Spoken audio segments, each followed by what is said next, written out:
छठवें अध्याय में आत्म संयम योग बताया। युञ्जन एवं सदात्मानं योगी नियत मानसा शांतिम निर्वाण परमा मत संतादि गच्छति।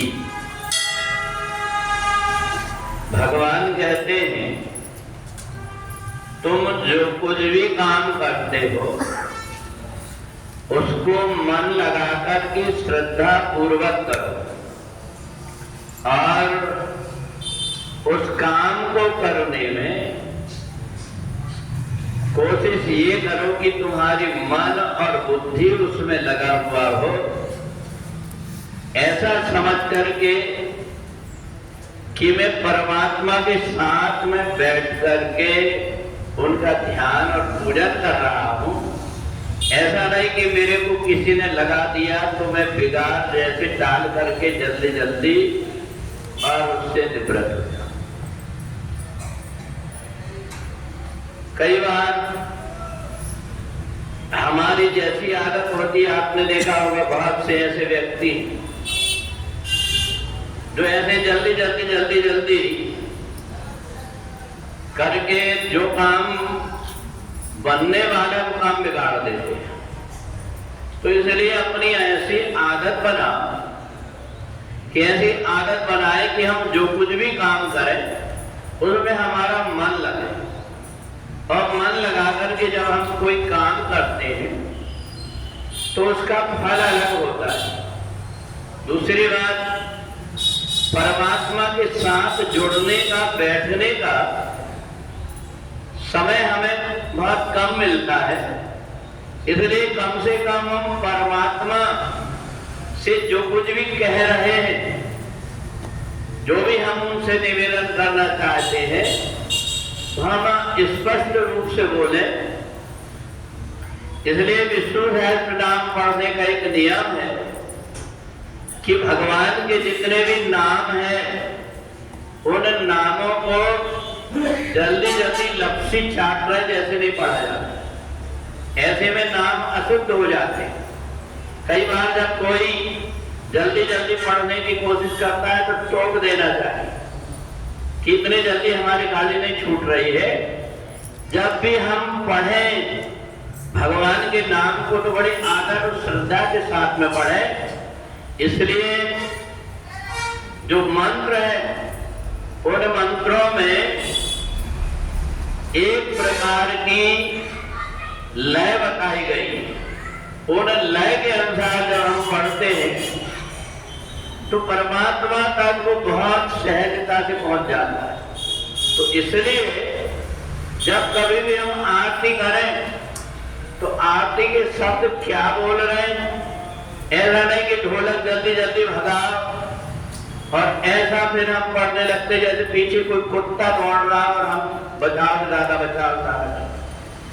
तो इसलिए अपने को ये ध्यान रखना चाहिए कि हम जो कुछ भी कर रहे हैं वो उसका संबंध हमारी आत्मा से और उस आत्मा का संबंध परमात्मा से है।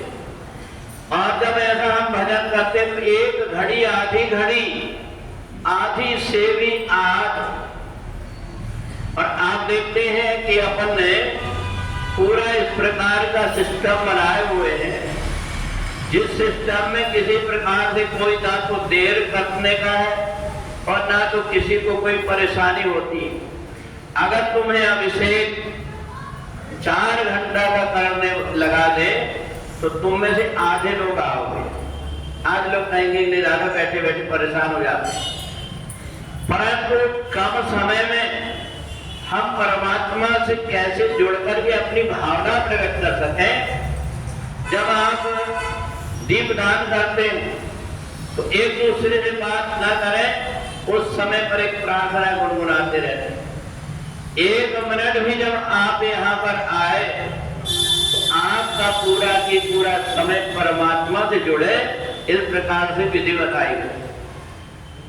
और इसलिए विष्णु सहस्त्र नाम, भगवान के 1000 नाम से आप हर नाम में आप की भावना जुड़ी हुई है।